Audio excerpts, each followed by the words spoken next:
بسم اللہ الرحمن الرحیم۔ شروع اللہ کے نام سے جو بڑا مہربان نہایت رحم کرنے والا ہے۔ ناظرین، آج کی میری ویڈیو کا جو عنوان ہے وہ ہے اللہ کی قدرت و حکمت کی نشانیاں۔ سب تعریف اللہ رب العزت کے لیے ہے جو بے حد مہربان نہایت رحم والا ہے، رب العالمین اور قیامت کے دن کا مالک ہے۔ اس کائنات کا وہی خالق ہے، وہی رب السماوات والارض ہے، بشمول انسان تمام ذی حیات کا رازق ہے۔ اس کائنات کی ہر شے اللہ تعالیٰ کی تسبیح و تمجید میں مشغول ہے۔ ذرہ ذرہ پتہ پتہ اس کی توحید پر دلالت کرتا ہے۔ وہی بڑی عظمت، بڑی شان و کبریائی اور زبردست قدرت و حکمت والا ہے۔ وہی یکتا اور بے مثل ہے، سب سے بے نیاز اور سب اسی کے محتاج ہیں۔ ساری کائنات میں اللہ سبحانہ و تعالیٰ کی بادشاہت و حاکمیت ہے۔ وہی حاجت رواں اور سب سے اعلیٰ ہے۔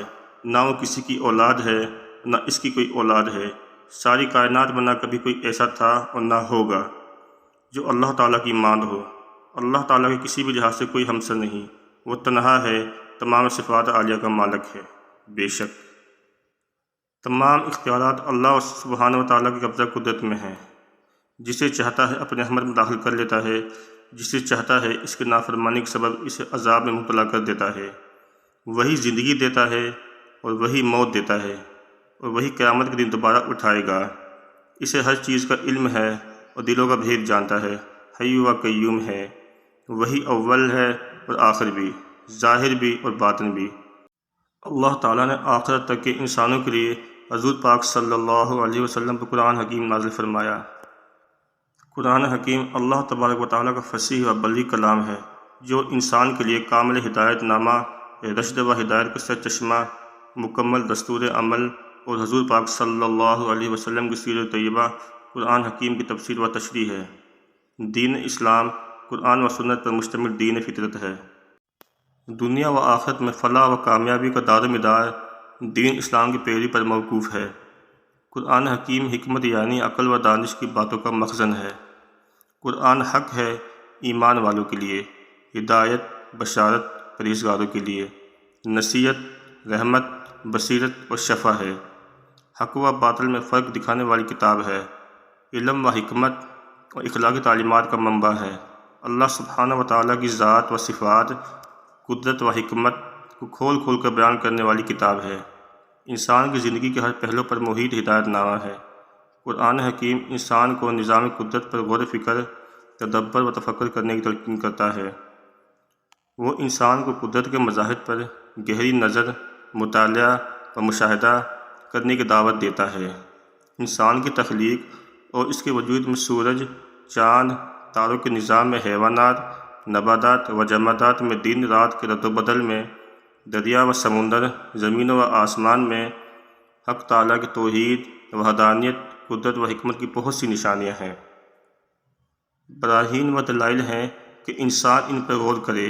یہ نشانیاں انسان کو اس امر کا یقین دلانے کے لیے کافی ہیں کہ اس کائنات کو اللہ تعالیٰ نے بنایا اور وہی اکیلا اس پوری کائنات کا تدبیر کرنے والا اور فرما روا ہے۔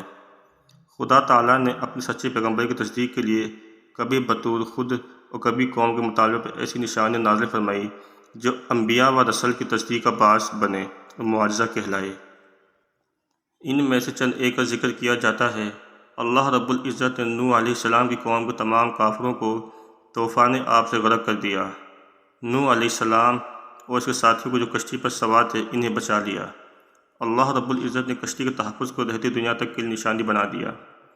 حضرت ہود علیہ السلام کی قوم عاد کے غرور، سرکشی پر ہولناک عذاب، 8 دن اور 7 راتیں پہم تیز و تند ہوا کے طوفان نے اسے تباہ و برباد کر دیا۔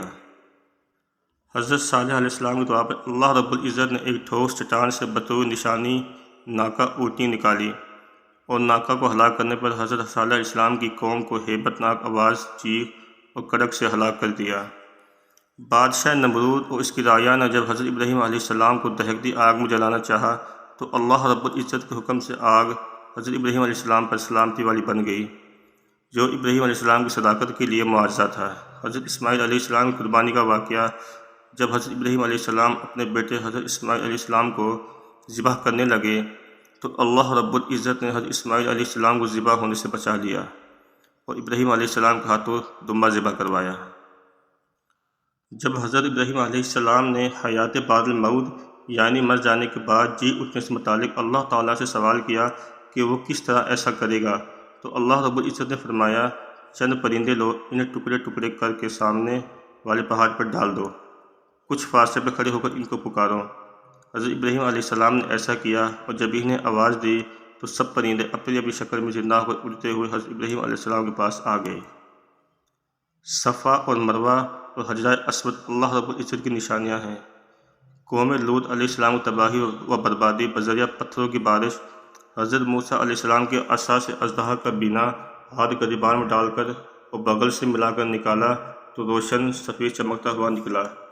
حضرت موسیٰ علیہ السلام کے پتھر پر عصا کا مارنا اور اس میں سے 12 چشموں کا بہہ نکلنا، بنی اسرائیل کے ایک شخص عامل کا قتل، جب اسے مردہ گائے گوشت کے ٹکڑا مارا گیا تو وہ زندہ ہوا اور بتا دی کہ بطمہ مال اسے اس کے بھتیجے نے قتل کیا، یہ بتا کر وہ دوبارہ گر کر مر گیا۔ حضرت موسیٰ علیہ السلام کو دریا میں عصا کا مارنا، دریا کا پھٹ جانا، موسیٰ علیہ السلام اور اس کے ساتھیوں کا اس میں سے بچ کر نکل جانا، فرعون اور اس کے ساتھیوں کو دریا میں غرق ہونا، من و سلویٰ کا نازل ہونا، پہاڑوں اور پرندوں کو حضرت داؤد علیہ السلام کے ساتھ اللہ تعالیٰ کی تسبیح کرنا، لوہے کو حضرت داؤد علیہ السلام کو نرم کر دینا، حضرت داؤد علیہ السلام سلیمان علیہ السلام کو پرندوں کی بولیاں سمجھنے کا علم ہونا، تیز ہوا اور جنوں کا حضرت سلیمان علیہ السلام کے تابع ہونا، حضرت ایوب علیہ السلام کو زمین پر لات مارنا، نہانے کے لیے ٹھنڈا پانی اور پینے کے لیے شیر پانی نکلنا۔ حضرت یونس علیہ السلام کو جب ایک مچھلی نے نگل لیا تو مچھلی کے پیٹ میں وہ گدیا بازی کرنے لگے، اے پروردگار، تیرے سوا کوئی معبود نہیں، تو پاک ہے، بے شک میں ظالموں میں سے ہوں۔ اس پر اللہ کے حکم سے مچھلی نے آپ کو ایک صاف جگہ پر اگل دیا اور آپ بچ گئے۔ حضرت عیسیٰ علیہ السلام کی پیدائش خدائی حکم سے ہونا، مٹی سے پرندے جیسا ڈھانچہ بنانا اور اس پہ پھونک مارنا تو وہ اللہ کے حکم سے اڑنے لگا۔ مادر ذات اندھے فلیری کے مریض کو تندرست کرنا، مردوں کو زندہ کرنا عیسیٰ علیہ السلام کے معجزے تھے جو اللہ رب العزت کے مشیت اور مرضی سے ظہور میں آئے۔ اصحاب کہف اور ان کے کتے کا قصہ اللہ تعالیٰ کی عظیم نشانی ہے۔ اللہ سبحانہ و تعالیٰ نے نبی کریم صلی اللہ علیہ وسلم کو کئی معجزات عطا فرمائے۔ قرآن حکیم نبی پاک صلی اللہ علیہ وسلم کا عظیم معجزہ ہے۔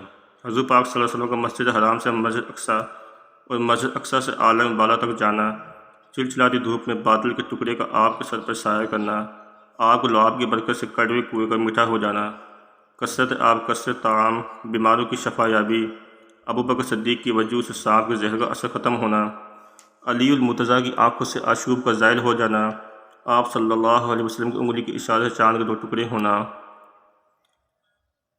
غزوہ بدر میں دشمنوں کی جانی مٹی پر خاک کا پھینکنا اور مسلمانوں کو فتح حاصل ہونا، مکہ مکرمہ سے ہجرت کرتے وقت کفار پر دھول ڈالتے ہوئے باحفاظت اپنے گھر سے باہر نکل جانا، غار سور میں دشمنوں سے محفوظ رہنا، یہ سب اللہ رب العزت کی قدرت و حکمت کی نشانیاں ہیں جو رسول صلی اللہ علیہ وسلم سے ظہور پذیر ہوئیں۔